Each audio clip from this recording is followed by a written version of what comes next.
Ya, puedo empezar. Bueno, pues buenas tardes. En primer lugar, muchas gracias a la Universidad Internacional de La Rioja, a Manuel Lázaro Pulido y a todo su equipo de gente también de la Universidad Pontificia de Salamanca por organizar este encuentro y estas jornadas, ¿no? Y en esta segunda sesión de la tarde pasamos del siglo XVII al siglo XXI. Y tenemos dos ponencias, una de ellas que será online, que conectaremos, convenientemente, y me permito presentar al primer ponente, que es Gustavo Hall Robben, ¿no? Que es el director del Instituto Iberoamericano de Justicia. Nos presentará una ponencia sobre derechos humanos en la práctica. Y bueno, pues el currículum que tenemos aquí, pues es una persona con amplia experiencia en el ámbito de lo que es la práctica y la práctica de los derechos humanos, puesto que fue doctor en Derecho Internacional por la Universidad de París, y diplomado en Estudios Avanzados de Ciencias Políticas por la Universidad de la Sorbona en París. Es abogado, doctor en jurisprudencia, ha impartido clase en diversas universidades ecuatorianas y ha sido pues ministro de Justicia y Derechos Humanos, ministro del Interior, presidente del Consejo de la Judicatura de Ecuador y consultor y experto en reforma judicial y derechos humanos, ¿no? Tiene diversas condecoraciones tanto en su tierra natal, lo cual se puede decir aquello que no es profeta, en este caso en su tierra, pero también en otras, por otros países no sé si decir Iberoamérica o Latinoamérica. Esto siempre es un lío, ¿no? Pero en cualquier caso, por ejemplo, de la República de Chile o de la República de Perú, ¿no? Y autor de la obra La transformación de la justicia en Ecuador, una realidad medible, ¿no? Él nos va a hablar, como he dicho, de esa dimensión práctica de los derechos humanos desde su experiencia, tanto como estudioso de la problemática de los derechos humanos, como haberlo vivido y haber tenido que aconsejar a los gobiernos, a diversos gobiernos, sobre la práctica de los derechos humanos, ¿no? Pues tienes la palabra, Gustavo, y encantado de tenerle, aunque sea, no sé, al otro lado del Atlántico o cerca del Pacífico, no sé dónde andará. Y por cierto, él es de Guayaquil, y el que no conozca Guayaquil le aconsejo que vaya, porque es una ciudad muy bonita, tiene un equipo que se llama el Barcelona, y además un parque donde puede uno ver distintos iguanas de distintos tamaños. Y hay un hotel maravilloso que se llama el Oro Verde, creo que se llama Oro Verde, ¿no? Y que está bastante bien y muy interesante y se come estupendamente. Nada más. Roberto. Hola, buenas tardes a todos por allá, a todas, y saludos desde Ecuador. Me encuentro en Quito. Yo, en efecto, nací en Guayaquil. Gracias por la presentación, profesor Ruz. Un saludo a todos. Sí, no, nací en Guayaquil, pero vivo en Quito, así que un saludo desde acá, desde la altura de Quito. Con mucho afecto, mucho cariño y mucho agradecimiento. Permítanme empezar por ahí muy brevemente. Tengo un tiempo específico, pero es obligatorio agradecer porque me significa un honor ser parte de este evento académico. Así que un agradecimiento muy especial a la Universidad de La Rioja, a la Universidad de Salamanca, a la Universidad de Extremadura, organizadores de este importante evento, de una temática de siempre de mucha actualidad y de desafíos pendientes en el mundo y en la región a la que me pertenezco, en Sudamérica, en Latinoamérica en general. Y un cariñoso saludo y de agradecimiento también para mi buen amigo Manuel Lázaro Pulido, profesor al que admiro especialmente y le profeso un afecto de amigo también. Gracias, Manuel, también por la invitación. Y sí, mi desafío es quizás un poco más modesto, pero práctico, y que pretende ser útil y alimentar la reflexión en el marco de este importante evento académico sobre derechos humanos, sus fundamentos jurídicos. Pero siempre me cuestiono desde la perspectiva ciudadana y desde la perspectiva de funcionario público en su momento, o de ex funcionario público, o de académico, he vuelto a las fuentes académicas, sobre la necesidad de que las reflexiones académicas tan necesarias para profundizar y para generar cultura democrática o cultura de respeto de los derechos humanos o de convivencia pacífica entre las personas se grafiquen luego en el comportamiento cotidiano, en el comportamiento práctico. Y cuando hablamos de derechos humanos, parecería a ratos para algunos unas entelequias, para otros desafíos, para otros realidades necesarias de aplicación concreta y práctica en la política pública. Pero también sucede que muchas personas con buena formación académica, cuando se traslada el tema hacia los elementos concretos y prácticos, consideran que esto es una gran utopía, que esto es algo ilusorio, que políticamente es incorrecto estar en contra de los derechos humanos, pero a la hora de la política pública hay que ser muy realistas y tomar decisiones muy prácticas y realistas que nos llevan, por ejemplo, y quiero ser gráfico en esto, a que un país en plena pandemia pague deuda externa de manera adelantada, aunque ni siquiera le estaban obligando a que lo haga, cuando la Corte Interamericana de Derechos Humanos y la Comisión Interamericana de Derechos Humanos habían establecido mediante una resolución un llamado a las entidades económicas para que la deuda sea esperada, ablandada por un momento, mientras se invertían recursos muy necesarios para salvar vidas. Y de todas maneras, frente a ese llamado de derecho público, de derecho internacional público, y ni siquiera frente a la obligación real del pago de una deuda, de manera adelantada un gobierno decide pagar deuda externa en plena pandemia, cuando no había insumos médicos para salvar vidas en los hospitales. Al cuestionar aquello en un grupo de abogados y en la universidad, algunos decían, sí, pero sí está bien lo que dijo la Comisión Interamericana de Derechos Humanos, pero eso es ilusorio. En la práctica el país podía haber recibido alguna sanción económica si no pagaba esa deuda, lo cual era absolutamente falso, porque se trataba de pago anticipado. Entonces ahí vemos de qué estamos hablando cuando hablamos de derechos humanos, de reales obligaciones o de unos anhelos que se espera que se cumplan, pero que en la práctica luego se consideran planteamientos ilusorios. Evidentemente la humanidad y los estados han progresado enormemente, en mi opinión, han progresado, pero todos tenemos asuntos pendientes en la práctica en relación a los derechos humanos. Y la profundización académica es fundamental para conocer, para profundizar, para entender mejor, para tener más conciencia. Pero la conciencia sin acción es tan inútil como la acción sin conciencia. Y entonces esos académicos, esos profesionales, esos abogados que conocen muy bien los derechos humanos, pero que luego en la práctica dicen, no, eso es ilusorio porque finalmente era necesario tomar acciones muy prácticas y concretas para garantizar la estabilidad económica. Bueno, ahí vemos entonces que entramos en el terreno de la política pública. Y creo que ahí se juega justamente el tema práctico de los derechos humanos, sin entrar en ningún tema ideológico específico, sino simplemente el desafío que significa en la práctica poner a los derechos humanos dentro de la política pública, en el desafío sin duda difícil de la toma de decisiones prácticas también en la política pública y de armonizar el necesario avance en una dirección sin perjudicar otro. Y al hablar de política pública en derechos humanos, en mi experiencia práctica modesta, pero que creo que puede trasladarse a una reflexión en el ámbito académico, de qué significa poner en práctica una política pública. Cuando se creó un Ministerio de Derechos Humanos en mi país, la obligación era el irradiar de manera horizontal hacia todos los ministerios, el de salud, el de economía, el de defensa, el de seguridad,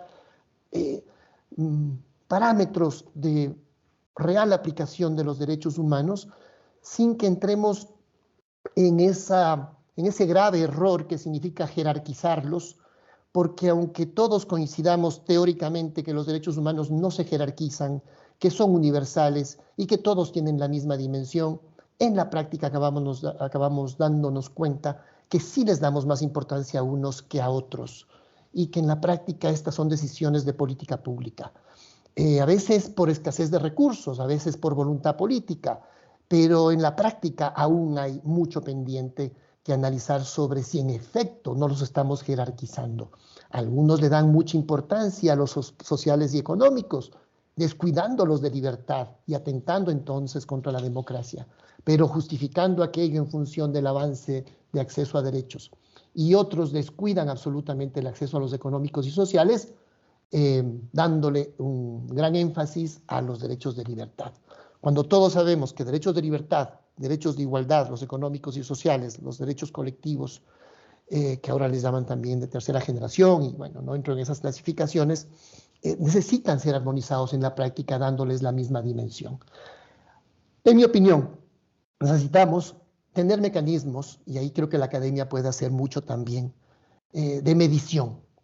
Es decir, creo que las cosas que no las medimos en la política pública, nos quedamos en el discurso, en las buenas intenciones, en el voluntarismo a veces, o en el descuido real, sin saber si estamos avanzando o no, si es que la política tiene que tener un giro de timón para que pueda avanzar mejor en sus objetivos. Quiero, en el tiempo que tenemos, y por tiempo justamente, compartir unos pocos gráficos estadísticos que quieran resumir justamente la problemática que quiero plantear y que busca vincular realmente estos aspectos profundos de la reflexión académica, ontológica, epistemológica de lo que significan los derechos humanos y trasladarlos a aspectos extremadamente prácticos, quizás aparentemente superficiales o poco importantes, pero relevantes en lo que significa algo que todo el mundo pretende, que es que los derechos humanos sean una realidad en la vida cotidiana de la gente,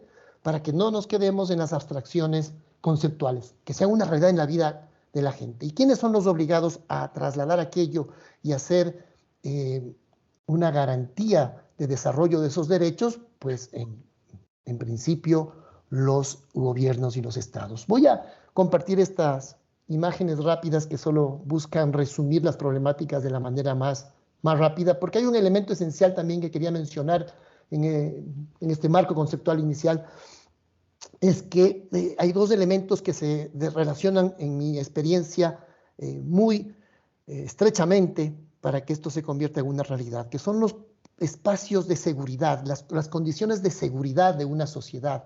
Si la sociedad es segura, se pueden desarrollar los demás derechos económicos y sociales, de acceso a justicia, derechos, a educación. Pero si no hay seguridad, si no hay unas condiciones mínimas de seguridad, los demás derechos sufren y no pueden desarrollarse. Y los unos se vinculan y se interrelacionan con los otros. Y ahí la importancia que tiene también el buen funcionamiento de los aparatos judiciales para convertirse en verdaderos garantes de esas condiciones de seguridad, de ausencia de impunidad y de respeto en las relaciones humanas de esos derechos humanos y de, por lo tanto, condiciones adecuadas para que se desarrollen otras políticas públicas de acceso a justicia a derecho. Por eso empiezo dándole mucha importancia al tema de barreras de acceso a justicia, porque ahí se juega mucho la posibilidad de que la gente en su vida cotidiana pueda ser verdaderos derechos a los que tiene, a los que su condición humana les representa y poder acceder a espacios institucionales eficientes. Creo que ahí la eficiencia de las instituciones es otro elemento muy importante, ya muy práctico, para saber que los derechos humanos se están garantizando o no. En el caso de la justicia, verla como servicio público también es necesario, no solo como poder del Estado, no solamente desde la perspectiva política necesaria de su independencia, sino de su eficiencia, de su cercanía hacia los ciudadanos. Esto, cada país tiene sus realidades, quizás España tiene menos problemáticas en esto, pero en América Latina tenemos países con graves problemas de acceso a justicia todavía, unos que han resuelto de mejor manera sus problemas, otros no, pero enfocarlo como servicio público acaba siendo muy necesario para que tengamos políticas públicas que garanticen romper las barreras de acceso al servicio, barreras económicas, barreras culturales, barreras de eficiencia, barreras geográficas, barreras de atención específica a grupos de atención vulnerable y prioritaria, y tener políticas prácticas para garantizar ese acceso a justicia. En algunos países, en Ecuador teníamos graves problemas, por ejemplo, de acceso a justicia geográfica, porque había una concentración en pocas ciudades de unidades judiciales y algunas provincias del país con muy poca presencia judicial. Entonces, acercar el servicio de justicia, que la gente pueda realmente vivir esas garantías de protección de sus derechos de manera cercana, tanto geográficamente como rompiendo la barrera económica, cultural, etc. Intentaré ir lo más rápido posible con estas láminas para sacar unas conclusiones finalmente. Miren, esta lámina solo pretende ver lo siguiente. Los países que sufren graves problemas de congestión judicial y demora judicial sufren también al mismo tiempo de acceso a protección de derechos humanos en la práctica para las personas. Ecuador, por ejemplo, tenía la línea roja que ustedes pueden ver ahí, que grafica la... Gustavo, comparte pantalla. Comparte. Ah, caray, no se está viendo. No, compártela. La hemos estado viendo antes. Mira, a ver. A ver, déjame ver, pensé que la estábamos compartiendo, ¿eh? No, aún no. No te preocupes. Antes no importa. No importa, porque la otra no era una lámina, era esta, que era muy conceptual. Aquí, ahora, esta de aquí sí. Ahora, ya sí, ya. ¿La ves ahora? Ah, fantástico. Ya sí. Ya no. Muy bien, entonces no nos hemos perdido de mucho de todas maneras. La otra era una lámina muy conceptual de acceso a justicia, así que no pasa nada. A ver, en esta sí era necesario que la puedan visualizar. Y hago un comentario muy rápido. La línea roja es la línea de congestión. En el 2012 teníamos en Ecuador una congestión de 4 puntos, enorme. ¿Qué quiere decir eso? Que un juez, cuando resolvía un caso, le quedaban más de 4 pendientes atrás, con todo el tiempo que le implica estudiar un expediente. La línea azul que vemos acá es la tasa de pendencia, más de 3. ¿Qué quiere decir eso?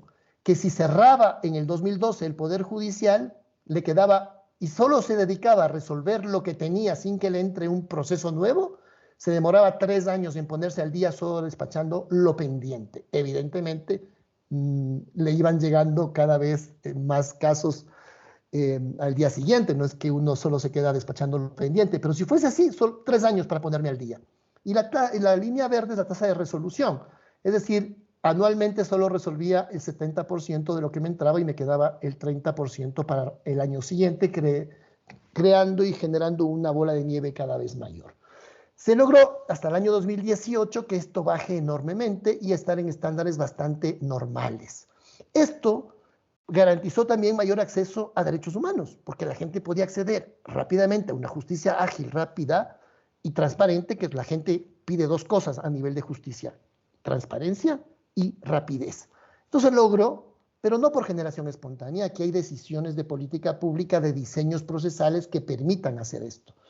Voy rápido porque cuando se habla de oralidad procesal, de reformas procesales, se requiere mucho más tiempo, pero voy a resumir en un concepto. La oralidad procesal nos da más rapidez, pero la rapidez no puede matar la certeza, porque la justicia es certezas, pero tampoco es justicia si hay mora.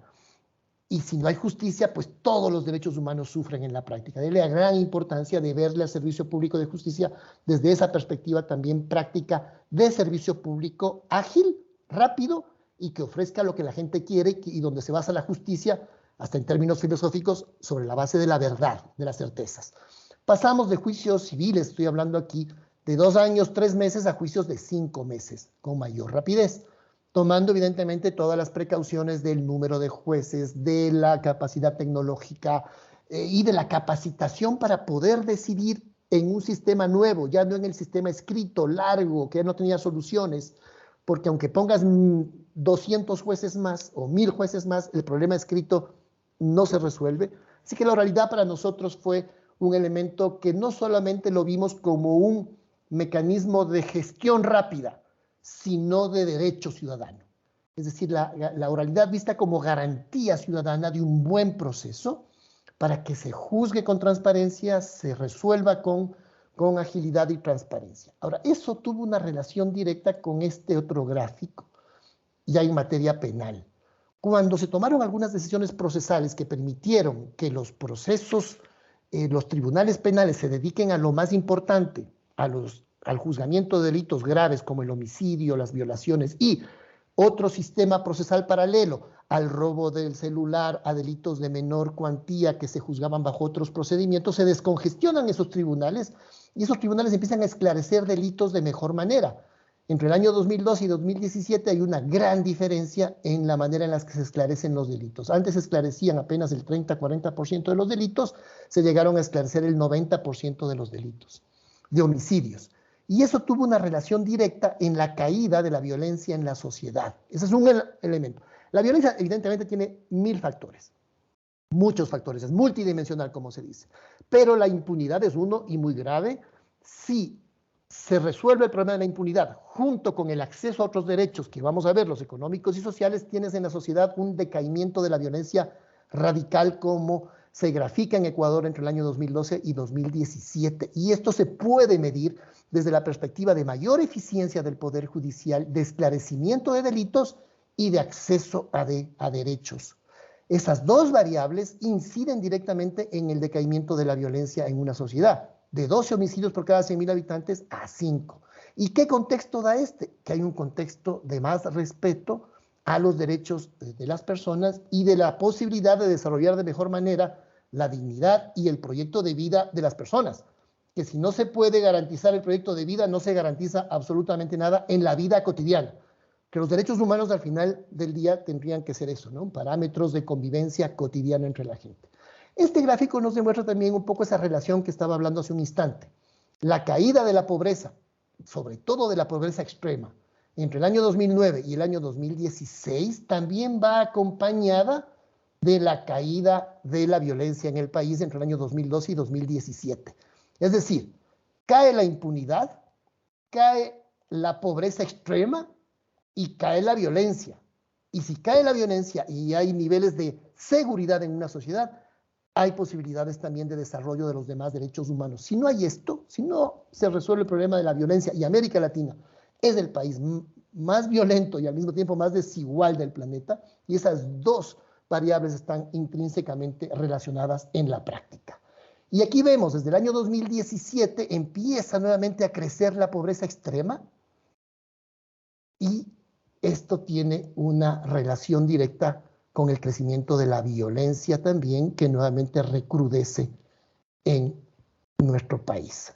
Y desde el año 2017 hasta el año 2022, lamentablemente, hay un crecimiento que ya supera 18, porque lo que ha pasado este año en Ecuador es una cosa bárbara, que ha implicado que estemos ya por encima de 20 homicidios por cada 100.000 habitantes. Si cruzamos esta variable con el crecimiento de la pobreza extrema y con nuevamente el decaimiento de lo que significa la eficiencia en el juzgamiento de delitos, que nuevamente queda en la impunidad, y volvemos al sistema de puerta giratoria en el sistema penal, de gente que entra y sale sin una sentencia oportuna, tenemos este reflejo a nivel de lo que significa la violencia.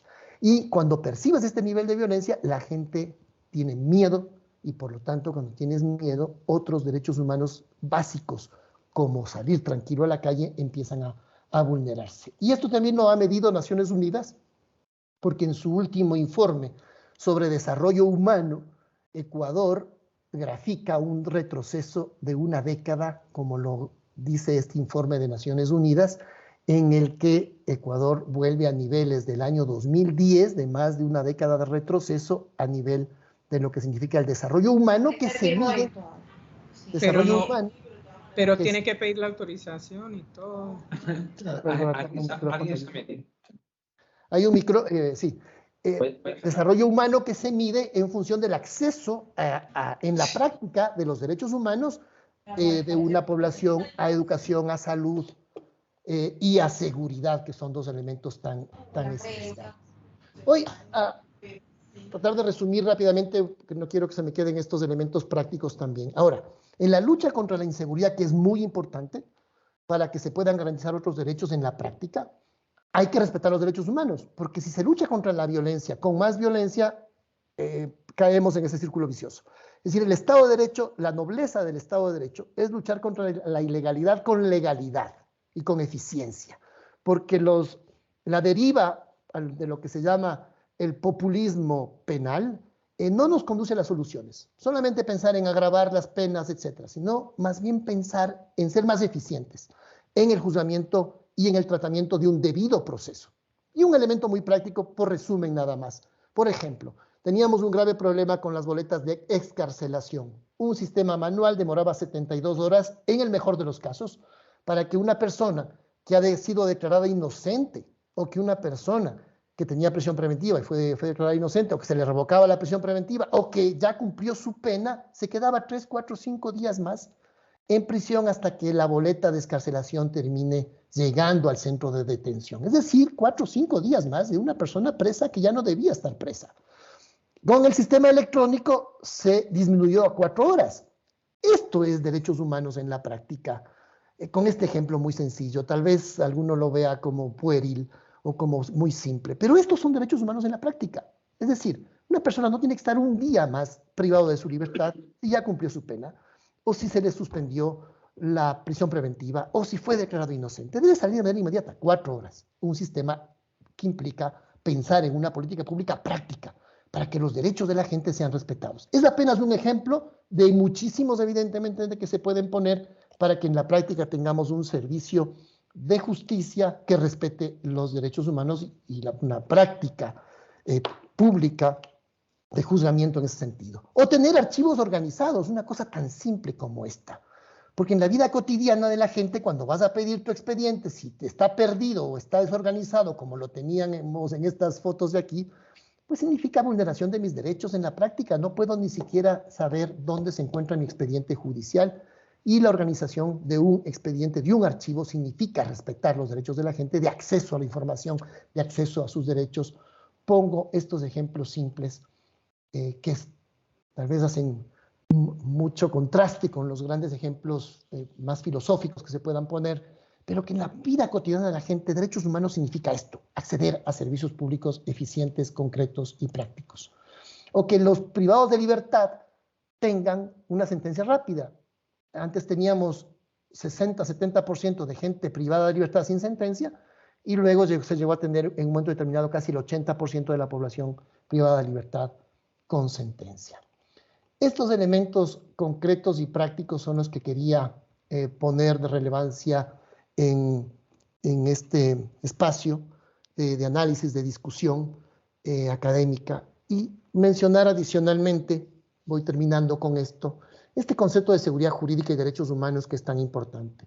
Existen unas reglas mínimas sobre seguridad jurídica desarrolladas por los poderes judiciales de Iberoamérica, en la Cumbre Judicial de Poderes Judiciales Iberoamericanos, donde hay declaraciones conceptualmente excelentes y creo que son guías prácticas de lo que debe significar la aplicación de las mismas en el desarrollo legislativo del poder legislativo, la aplicación y respeto de las mismas al poder ejecutivo y, por supuesto, la garantía a través de los poderes judiciales. Seguridad jurídica y derechos humanos son temas también extremadamente relacionados. Pero hay este segundo punto en el cual me quiero hacer más énfasis por tiempo nada más, es en este segundo punto: seguridad jurídica y motivación de las decisiones judiciales. Y aquí es donde eventos como este tienen profunda relevancia ya en la vida práctica de los derechos humanos, del poder, de los poderes judiciales o de las instituciones que están llamadas a protegerlos. Porque al final del día el sujeto activo más importante en derechos humanos son los estados en sí mismos, que deben garantizar esa seguridad jurídica, y que el partido, en mi opinión, de seguridad jurídica, por usar esta expresión futbolística cerca al Mundial, el partido se juega ahora en la actualidad más en la motivación de la decisión judicial que en todo el desarrollo ya bastante amplio del debido proceso, del acceso a prueba, de ser escuchado, de tener una defensa. Hablo en relación al debido proceso, tener acceso a la defensa. Todo eso hay grandes desarrollos y creo que en eso es más fácil identificar las falencias. Pero hay este mundo de la motivación de las decisiones judiciales donde hay aún mucho que profundizar y hacer, donde se juega, en mi opinión, el partido del respeto real de los derechos humanos, porque al final del día pude haber sido escuchado, pude haber tenido acceso a prueba, pude haber presentado la prueba, tuve defensa, pero lo que el juez decide no se parece mucho a todos los elementos que se jugaron fácticamente en el proceso. Y hace falta ahí activar realmente un enlace entre la decisión final del juez y toda la argumentación jurídica necesaria para vincular realmente los hechos con la decisión final, y creo que ahí todavía hay mucho por hacer y son elementos donde se juega realmente el tema de la vida real de los derechos humanos en la práctica y de la seguridad jurídica.